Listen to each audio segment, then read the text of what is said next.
los cuentos de Julio Cortázar. En concreto vamos a referirnos sobre todo a Casa Tomada.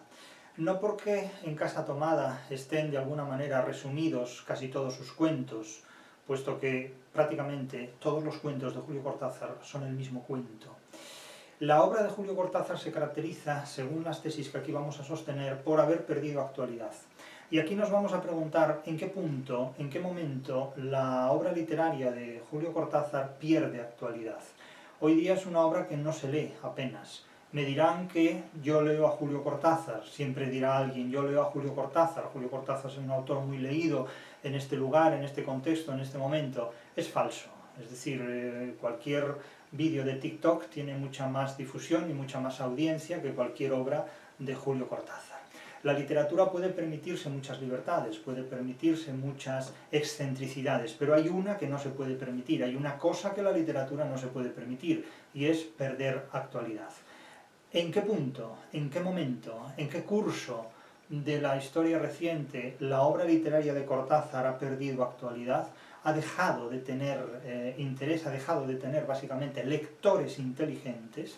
La pérdida de actualidad se mide no tanto por la pérdida de receptores, sino por la pérdida de intérpretes inteligentes. Eso es lo que verdaderamente mide la pérdida de actualidad para pasar a ser simplemente un producto de consumo masivo, completamente irreflexivo. En el caso de Julio Cortázar ni siquiera es ya un consumo masivo, es decir, es un tópico literario, es un fósil literario, es una arqueología literaria. ¿Por qué razón? ¿Por qué razón ha ocurrido esto? Vamos a tomar algunos ejemplos, insisto, sobre todo de Casa Tomada.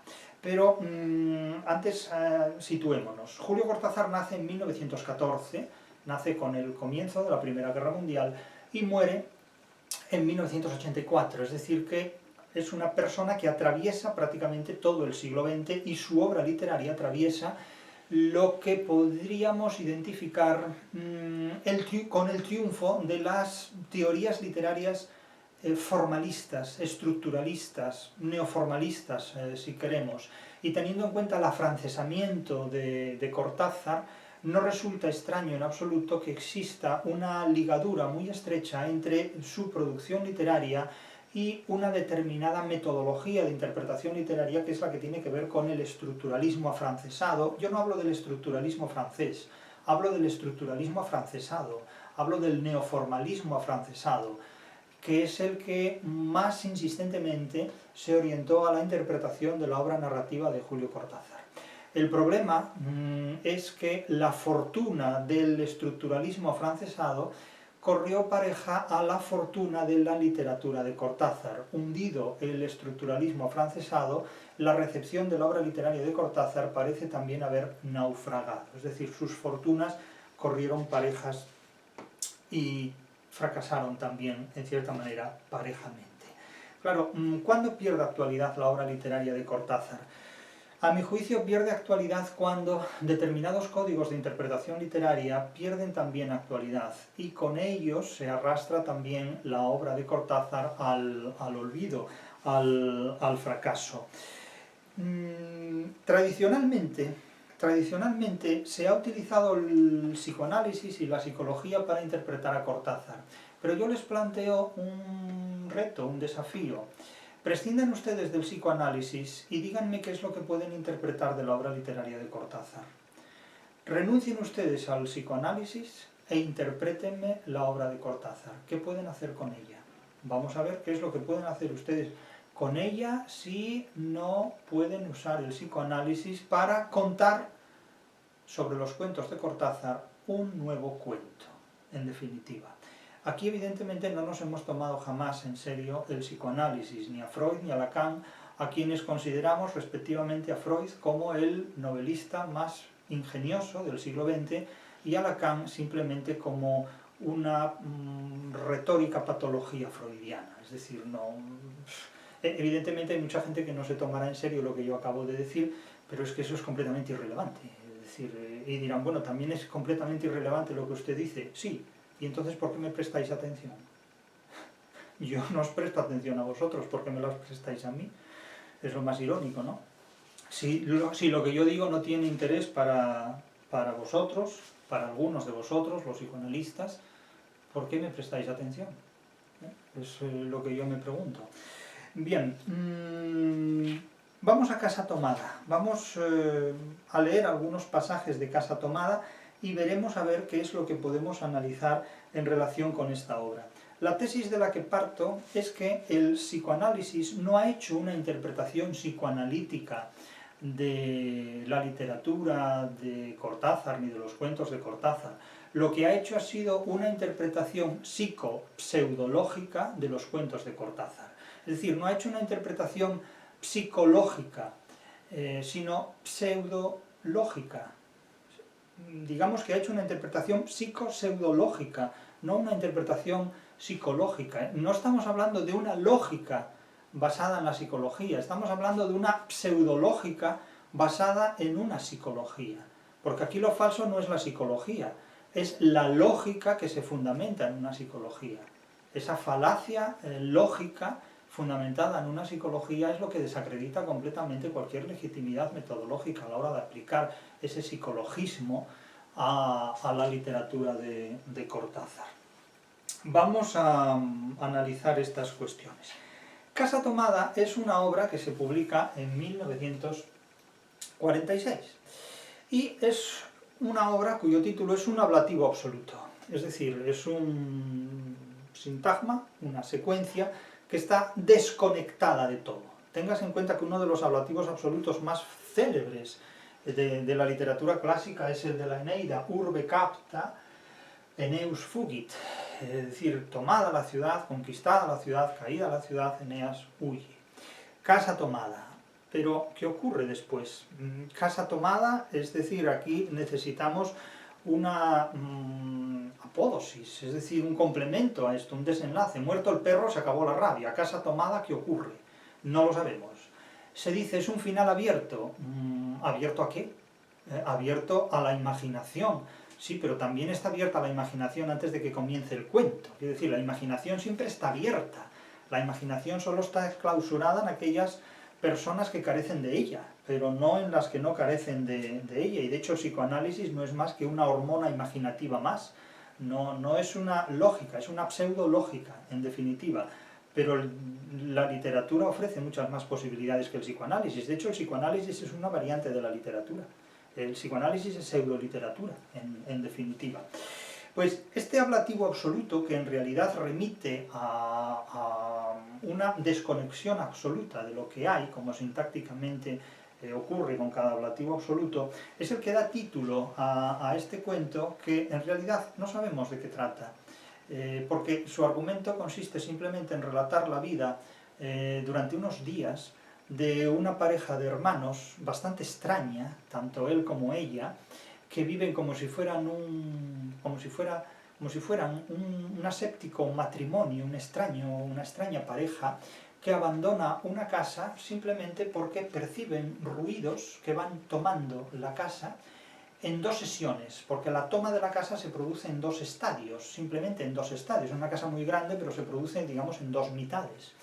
Y la abandonan tirando la llave a la alcantarilla y nada más. Es decir, como si uno pudiera abandonar su casa y la vida sigue igual, ¿no? Una cosa muy curiosa. El cuento relata una serie de frivolidades impresionantes, como suele ocurrir en todos los cuentos de Cortázar. La mayor parte de los protagonistas de sus cuentos viven en un mundo absolutamente frívolo, carente de contenidos, donde la prosa del narrador aburre tremendamente al lector. Pensemos en relatos como Autopista del Sur. Uno se muere leyendo eso. Se muere leyendo eso porque no es más que un relato conductista que no conduce, valga la ironía, absolutamente a ninguna parte, como el propio atasco en el que se encuentran los protagonistas de ese relato. El caso del aloxote, es decir, del alojote del renacuajo, de este anfibio, es una variante de la metamorfosis de Kafka, pero sin ninguna gracia ni consecuencia. Es decir, es una literatura estrambótica, excéntrica, pero es una literatura sin consecuencias. A veces ni siquiera posee consecuencias emocionales, porque están cercenadas, están castradas emocionalmente. Para los amantes del psicoanálisis el término castración supongo que tiene que resultar de lo más estimulante.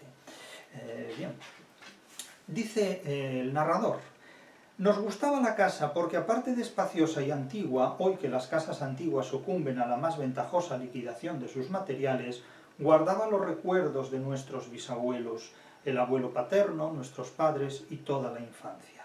Bien, en este párrafo se sintetiza prácticamente la forma característica que tiene Cortázar de escribir. Cortázar presenta hechos realmente imposibles, como es que una fuerza indefinida tome una casa, en contextos completamente cotidianos, completamente realistas, completamente verosímiles. En este punto hablamos, en el caso de Casa Tomada, yo no sé si se puede hablar de una literatura sofisticada o reconstructivista, porque en realidad no sé qué es lo imposible. En realidad simplemente se trata de dos hermanos que padecen una enfermedad mental, que oyen ruidos y que deciden abandonar una casa. Porque aunque determinadas personas se empeñan en encontrar en este relato una explicación metafísica, trascendente, psicológica, sencillamente la interpretación más lógica es que se trata de un par de trastornados que oyen ruidos, que son dos personas absolutamente inmaduras y que no son capaces de identificar esos ruidos y de considerar que simplemente lo que es cualquier cosa se convierte en una amenaza que les obliga a abandonar la casa familiar en la que tradicionalmente vivieron. Claro, esa puede ser una interpretación prosaica, quizás no les guste esa interpretación, pero si hablamos de racionalismo literario tenemos que hablar de esto. Si lo que nos gusta es hablar de irracionalismo literario, podemos considerar que Casa Tomada es un auto sacramental, por ejemplo, ¿no? Y establecer una relación de comparatismo endogámico con los autos sacramentales de Calderón y llegar a la conclusión de que son lo mismo. También podríamos considerar que Casa Tomada es la receta para elaborar una sopa de ajo, y el que vea otra cosa es que no sabe interpretar el texto literario como lo que es, una receta para elaborar una sopa de ajo. Pero ya en estas cuestiones no entro. Para mí Casa Tomada simplemente es un relato pseudo desafiante, pseudo lógico, y que no tiene ningún tipo de consecuencia, más allá de las que desde el punto de vista de otro tipo de relatos, como el psicoanalítico, se puedan verter sobre él. El personaje protagonista que narra la historia y su hermana se empeña, en colaboración con ella, en mantener limpia la casa, es decir, en desempeñar actividades que son trivialidades absolutas, completamente triviales, pero completamente triviales. Simple y silencioso matrimonio de hermanos, hace esta especie de relación psicológicamente incestuosa, porque no nos consta que hagan mucho más. De hecho, no son capaces de hacer absolutamente nada. Viven de renta, se dice en un momento dado, no necesitábamos ganarnos la vida, todos los meses llegaba la plata de los campos y el dinero aumentaba. Es decir, es una vivencia estoica y fabulosa, hasta que empiezan a oír ruidos, ¿no? Todo es de una absoluta trivialidad. Incluso las reflexiones, la posible parénesis que cabe en la literatura, es un conjunto de trivialidades absolutas. Dice, hay demasiada tierra en el aire, apenas sopla una ráfaga, se palpa el polvo en los mármoles de las consolas y entre los rombos de las carpetas de macramé. Da trabajo sacarlo bien con plumero, vuela y se suspende en el aire. Vamos a ver, leer este tipo de cosas es de una pesadez completa.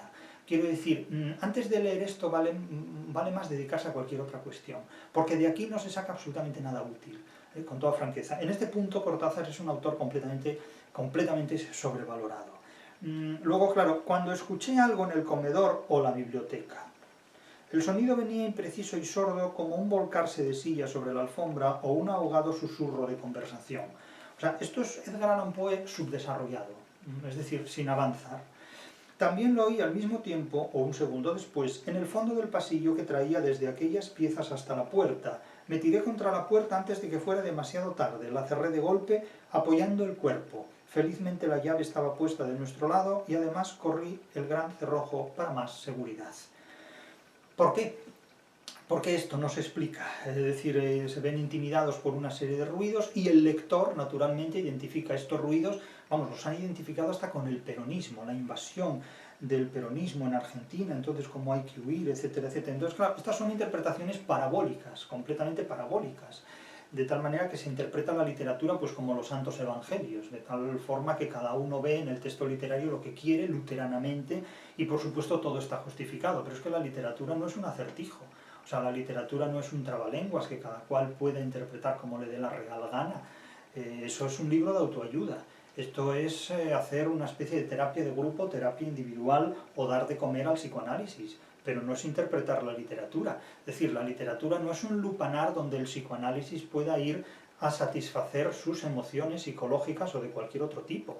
O sea, la literatura es un desafío a la inteligencia humana, es un desafío al racionalismo humano y exige interpretaciones completamente racionales.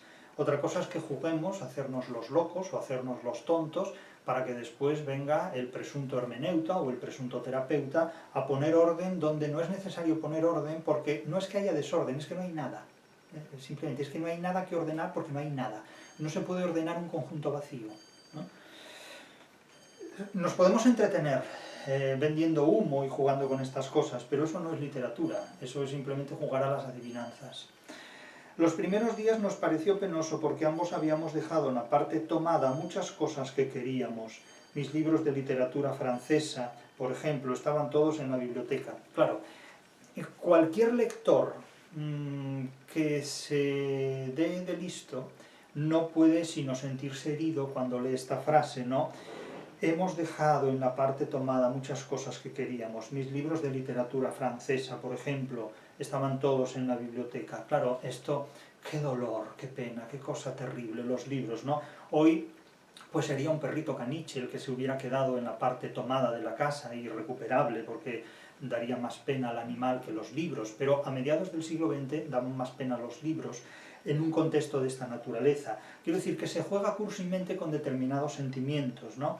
Yo sentía mi pipa de enebro y creo que Irene pensó en una botella de esperidina de muchos años. Es decir, son una serie de cursilerías emocionales características de estos personajes que si hoy día el lector común los descubriera, encontraría en este cuento un gusto especial como por las bolitas de alcanfor, por decirlo así suavemente o aterciopeladamente. Y era una cosa más de todo lo que habíamos perdido al otro lado de la casa. Pero lo que han perdido al otro lado de la casa son trivialidades completamente, porque no pierden la salud, por ejemplo, que es lo más serio de la vida, en definitiva, ni pierden a un familiar. Ahora bien, podemos considerar que hay interpretaciones metafóricas, pero ¿cuáles son? Porque las tendrán que inventar ustedes, en el texto no están. Claro, si ustedes inventan que aquí se ha perdido todo, pues no sé, la carga de un pesquero, por ejemplo, o todo el arsenal de un transporte marítimo, o toda la cosecha del año, pues podríamos hablar de algo trascendente. Entiendo que estos pequeños objetos son útiles para ellos, ¿por qué no luchan por recuperarlos? Quiero decir, el texto no hace ningún planteamiento en este sentido. A la literatura hay que exigirle mucho más de lo que comúnmente les exigen los críticos oficiales, porque entonces hacemos de la literatura, insisto, una satisfacción ideológica, y la literatura es mucho más que todo esto.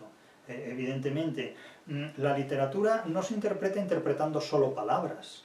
El mundo no se interpreta interpretando solo palabras. Eso es algo en lo que creen los filósofos y los filólogos. Pero el mundo no se puede reducir solo a palabras, porque entonces incurrimos en una hermenéutica, que es lo que es el psicoanálisis. En definitiva, una hermenéutica de la radioactividad.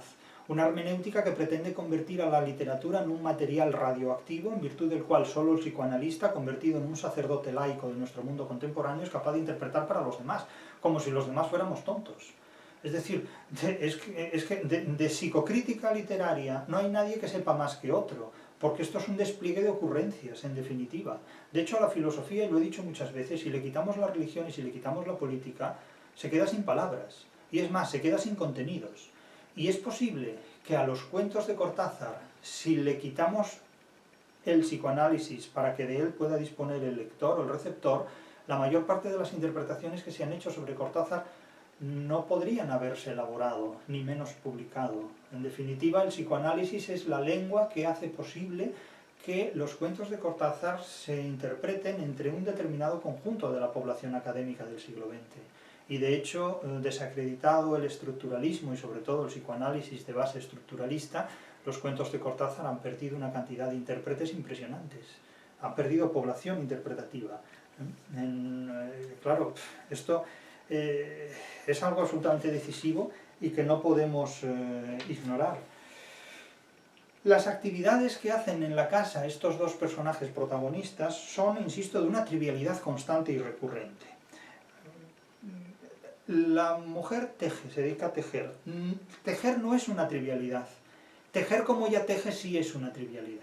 Es decir, cualquier cosa que haga el ser humano es útil, según el uso que haga de esa utilidad, valga la redundancia. Pero es que estos personajes protagonistas tejen como si destejieran.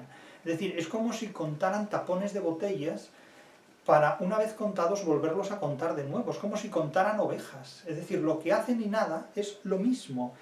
Irene estaba contenta porque le quedaba más tiempo para tejer, le quedaba más tiempo porque, al haberse tomado la mitad de la casa, psicológicamente, diríamos, para darle la razón a los psicoanalistas, y físicamente también, pues tenían menos que limpiar, por tanto disponían de más tiempo para perderlo, igualmente.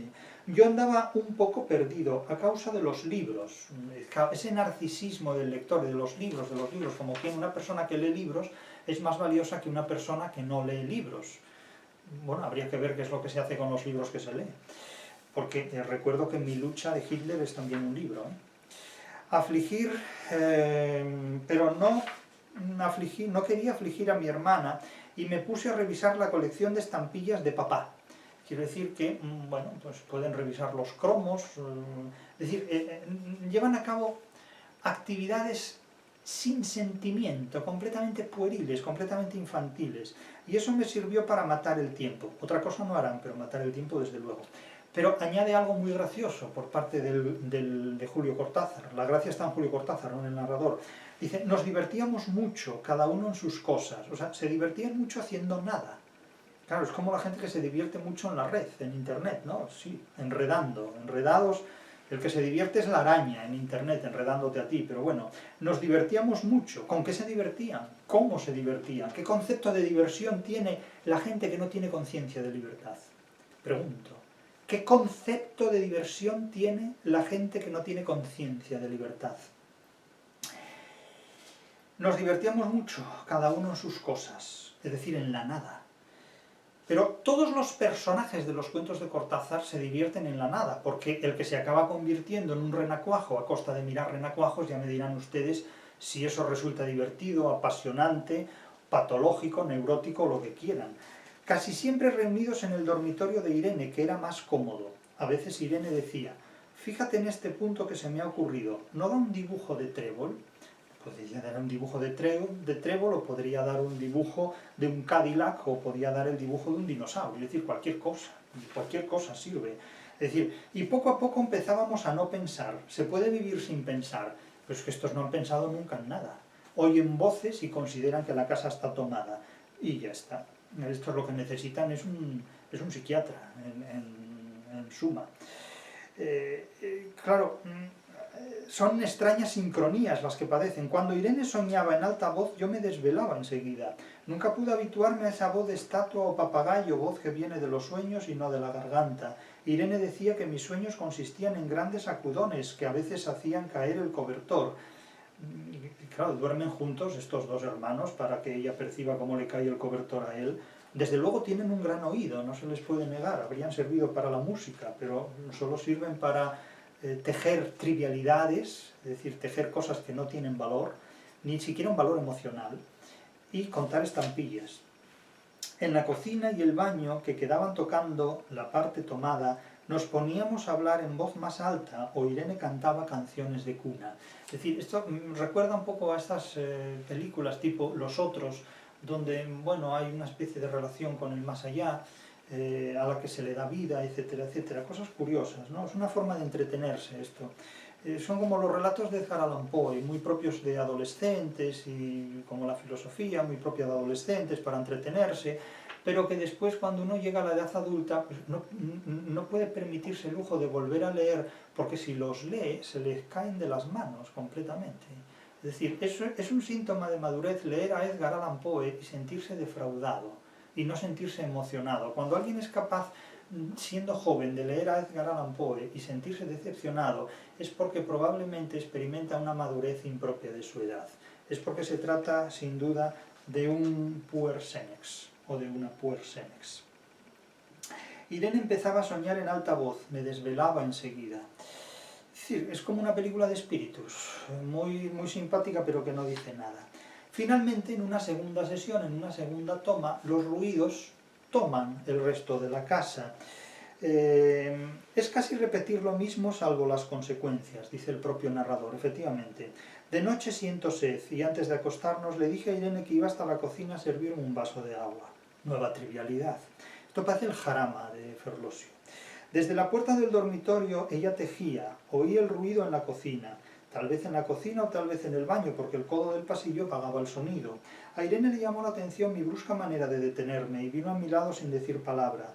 Nos quedamos escuchando los ruidos, notando claramente que eran de este lado de la puerta de roble, en la cocina y en el baño, o en el paso mismo donde empezaba el codo casi a nuestro lado. No nos miramos siquiera, apreté el brazo de Irene y la hice correr conmigo hasta la puerta cancel, sin volvernos hacia atrás. Los ruidos se oían más fuerte, pero siempre sordos, a espaldas nuestras. Esa enálaje, ¿no? Se oían más fuertemente, debería ser un adverbio. Es una enálaje muy frecuente esta, trabajar duro, en lugar de decir trabajar duramente, eso es una enálaje. Los ruidos se oían más fuerte, pero siempre sordos a espaldas nuestras. Cerré de un golpe la cancel y nos quedamos en el zaguán. Ahora no se oía nada. «Han tomado esta parte», dijo Irene. El tejido le colgaba de las manos y las hebras le iban hasta la cancel y se perdían debajo, a esta especie de cordón umbilical que da al psicoanálisis tanto vigor hormonal para poder interpretar desde ahí, bueno, pues cualquier cosa, ¿no? Es decir, es como un nacimiento que se está saliendo de la matriz, de la placenta, rompiendo aguas. Es decir, no, si la imaginación que pueden echarle aquí es lo que quieran, vamos.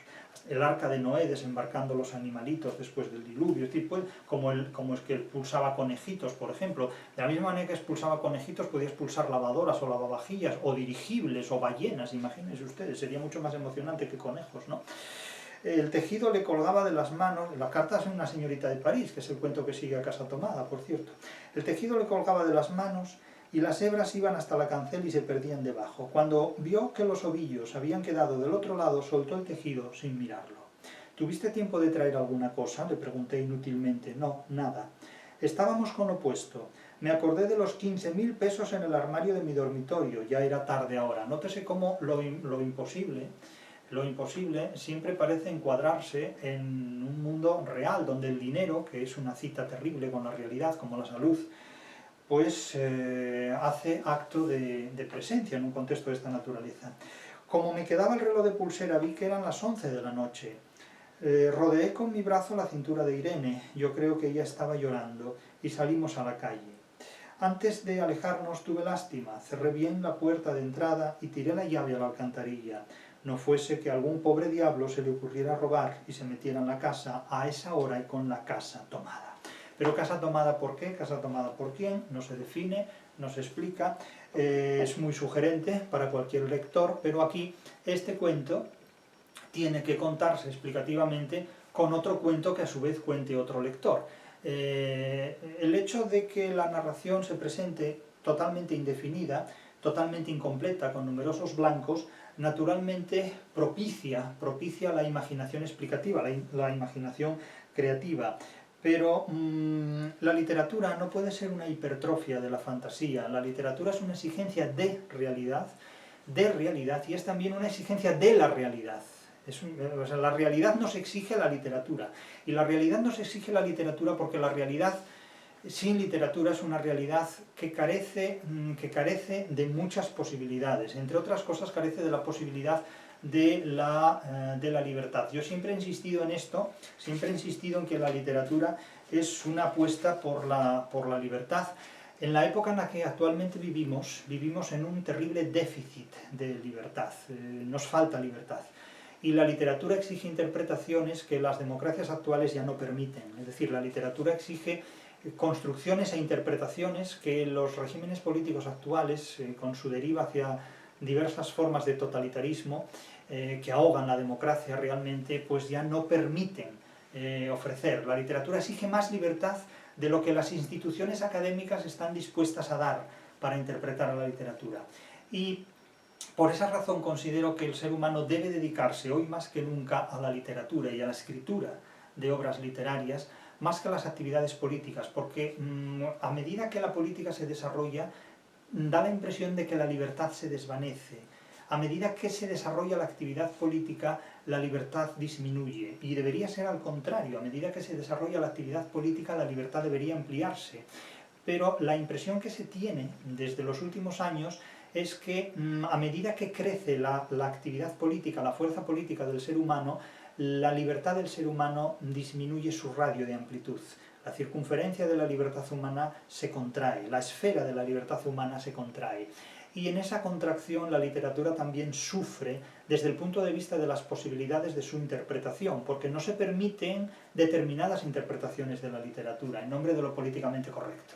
En nombre de la política se censura la interpretación literaria. ¿Tiene esto algo que ver con el fracaso de los cuentos de Cortázar? Probablemente sí. Téngase cuenta que hoy día los cuentos de Cortázar no se pueden traducir a ninguno de los códigos actualmente vigentes desde los criterios de lo políticamente correcto.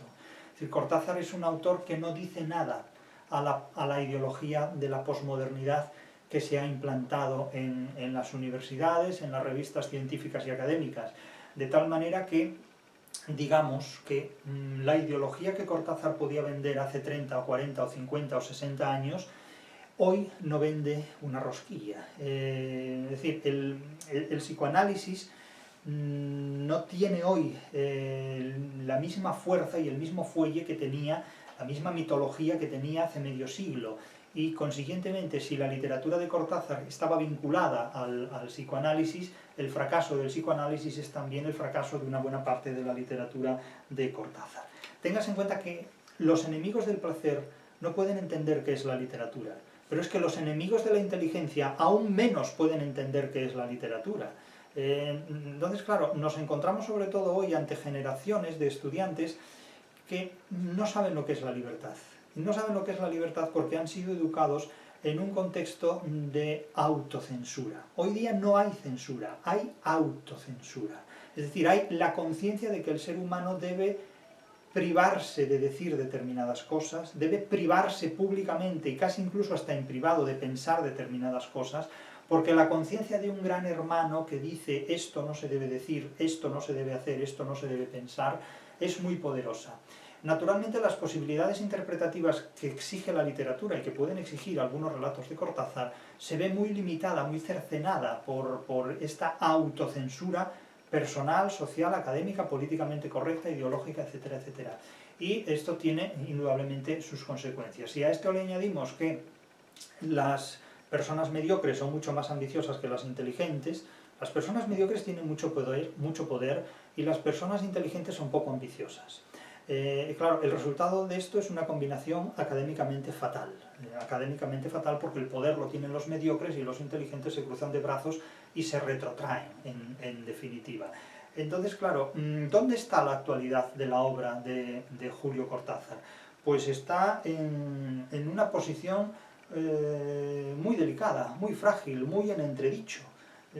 Claro, las construcciones literarias, las producciones literarias de Cortázar, sus cronopios y todas esas configuraciones remiten a un mundo que ya no es el de Cortázar, remiten a una sociedad y a unos tiempos que han evolucionado enormemente y que han reemplazado estas figuras literarias de Cortázar hasta disolverlas en un contexto en el que resultan indescifrables, ininteligibles o inoperantes. Es decir, la literatura de Cortázar ha perdido actualidad completamente. ¿Por qué razón? Pues porque el psicoanálisis, que es un cuento que interpreta otros cuentos, hoy día se ha visto reemplazado, está reemplazado por ideologías que son mucho más potentes y mucho más atractivas que toda esa mitología psicoanalítica. Es que hoy día ser freudiano o ser lacaniano en sí mismo no significa nada. No significa nada. Eso tenía valor hace 50 años. Otra cosa es que ese valor resultara discutible, pero es que hoy día ni siquiera se discute, porque no se le presta atención. Es decir, hoy día hay que ser otra cosa para llamar la atención. Por otro lado, las teorías literarias estructuralistas, que fueron las que se desarrollan sobre todo a lo largo del siglo XX, fueron las que más atención prestaron a los cuentos de Cortázar. Cuando yo estudiaba en la Universidad de Oviedo, en 1985-1990, que hice mi licenciatura, incluso también en el doctorado, 1990-92, yo hice el doctorado en 2 años solamente, pues los cuentos de Cortázar resolvían la clase que quisiera dar cualquier profesor de teoría de la literatura. Daba la impresión, además, que los cuentos de Cortázar estaban escritos para profesores de teoría de la literatura. Un profesor de teoría de la literatura de la década de 1970-1980 tenía la clase dada con cualquier cuento de Cortázar. Era simplemente llevar el cuento de Cortázar, leer algunos fragmentos y hablar de lo que se quisiera. Yo recibí muchas clases de este tipo. Sobre Casa Tomada, sobre Las babas del diablo, sobre Autopista del Sur, sobre los alojotes, es decir, sobre el cuento ese en el que se busca el pelo perdido. Quiero decir, eran situaciones excéntricas que permitían decir al respecto cualquier cosa. La continuidad en los parques, que es en definitiva la inversión del modelo unamuniano en Niebla, es decir, no es el autor el que se integra en la novela, sino que es el lector el que se integra en la novela para morir en ella, en definitiva. Entonces, el estructuralismo, como teoría de la literatura, encontró en Cortázar una fuente de interpretación enormemente poderosa y enormemente valiosa, que no solo, insisto, resolvía la actividad docente de muchos profesores de teoría de la literatura, sino que resultaba para ellos especialmente emocional o estimulante, porque el psicoanálisis, insisto, era un cheque en blanco, era un visado para decir cualquier cosa en el ámbito de la teoría de la literatura. Y se podía decir cualquier cosa porque lo que se dice en nombre del psicoanálisis freudiano o lacaniano resulta completamente inverificable. Es decir, es una tabla de multiplicar sin normas, porque las normas las pone simplemente el hablante. El psicoanálisis es una hermenéutica que en lugar de interpretar el mundo se dedica a interpretarse a sí mismo, sin ninguna posibilidad de verificación. Y claro, no hay forma de contrarrestar eso.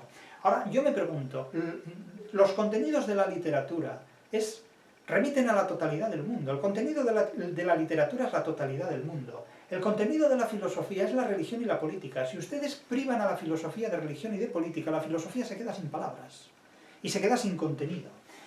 ¿Y cuál es el contenido de la libertad? Pues el contenido de la libertad hoy día está absolutamente determinado y limitado por la autocensura, como he dicho con anterioridad. Entonces, digamos que los regímenes políticos actuales no imponen una censura normativa que esté registrada en las leyes, sino que imponen una autocensura que está registrada en las redes sociales y en la opinión pública. Porque hoy día el censor no es el ministro de Cultura de turno, ni son comisarios políticos. Hoy día el censor es tu vecino, es tu alumno, es tu hijo, es tu padre, es tu madre, es tu sobrino, es tu familiar, es tu prójimo en definitiva. Es decir, el mundo moderno ha convertido en censor al ser humano que tenemos al lado. Y esto hace que resulte muy difícil vivir en libertad y que las personas más jóvenes que no han conocido tiempos mejores desde el punto de vista de libertad crean que todo esto ha sido siempre así. No ha sido siempre así. Hemos vivido décadas anteriores un mundo donde había más libertad del que hoy hay. Había más libertad disponible. Y esta disolución de la libertad se nota muchísimo en la interpretación de la literatura y en la construcción de las obras literarias. Sin libertad no se puede construir obras literarias originales. Sin libertad solo se pueden construir kitsch, que es lo único que hace la inteligencia artificial cuando a un dispositivo de inteligencia artificial se le exige que escriba un soneto. Escribe un kitsch completamente. De todos modos, tengo que reconocer que algunos sonetos escritos por programas de inteligencia artificial son mucho mejores que sonetos escritos por poetas. Incluso poemas escritos por la inteligencia artificial son muchísimo más valiosos que poemas escritos por muchos poetas actuales y contemporáneos. Quiero decir que si alguien está un día ocioso y quiere leer poesía, vale más que se la encargue a veces a un programador de inteligencia artificial que pierda el tiempo leyendo a poemas escritos por poetas que después de grandes esfuerzos lo único que hacen son cosas que dan miedo o pena. Dan miedo en unos casos, pena en otros, ambas cosas, a veces incluso simultáneamente. Es decir, es una purgación de las pasiones mucho más poderosa que la idea de catarsis que tenía Aristóteles. Pero, insisto, El contenido de la literatura es absolutamente el contenido de la vida real, es absolutamente todo. ¿Qué hay en los cuentos de Cortázar de actualidad? Un recuerdo. La literatura de Cortázar es la fosilización de una etapa de la literatura, no da más de sí. Insisto, todas sus figuras, sus cronopios, etcétera, etcétera, no son más que figuras literarias, configuraciones literarias que nos permiten identificar una literatura hoy día completamente muerta. Es decir, se necesitaría un nuevo método de interpretación que hiciera legible en la literatura de Cortázar una originalidad que tiene que ir más allá de la que ha ofrecido el psicoanálisis, que es una etapa completamente agotada y consumida en la interpretación literaria de Cortázar, y que desde luego permita superar los actuales códigos de interpretación que están absolutamente secuestrados en términos, francamente, de autocensura por parte del personal académico, que no permiten hacer que la literatura prospere. Sin libertad no puede haber desarrollo en literatura, ni puede haber desarrollo en absolutamente nada. Sin libertad nos movemos siempre en el contexto de una programación artificial, llamada inteligencia artificial. No sé dónde está la inteligencia está en quienes hacen la programación artificial. Pero hoy todavía nos reímos y nos sorprenden los disparates que puede hacer una máquina, una programación de inteligencia artificial. Pero dentro de unos años, teniendo en cuenta que las nuevas generaciones reciben cada vez menos formación y menos educación, serán ellas las que se sorprendan de lo que hace un dispositivo de inteligencia artificial. Y les digo más, si a ustedes les sorprende mucho lo que hace un programador de inteligencia artificial, revisen su propia inteligencia, porque probablemente, además de tener un déficit de libertad, puedan tener un déficit de algo más que de libertad. Si se sienten muy impresionados por la programación de la inteligencia artificial, programen la suya un poco mejor. Porque en un mundo en el que la gente no sepa leer ni escribir, la escritura les causará mucha impresión, sobre todo porque la desconocen. De tal manera que cuiden la salud intelectual, porque cada día es más cara preservarla y es más cara de adquirir. Y insisto, para el que no sabe música, un piano es un mueble. Para el que sabe música, un piano es un instrumento musical. Entonces, si la literatura se convierte en un corpus ininteligible, es porque el ser humano tiene un problema, no solo de conocimiento, sino también de libertad.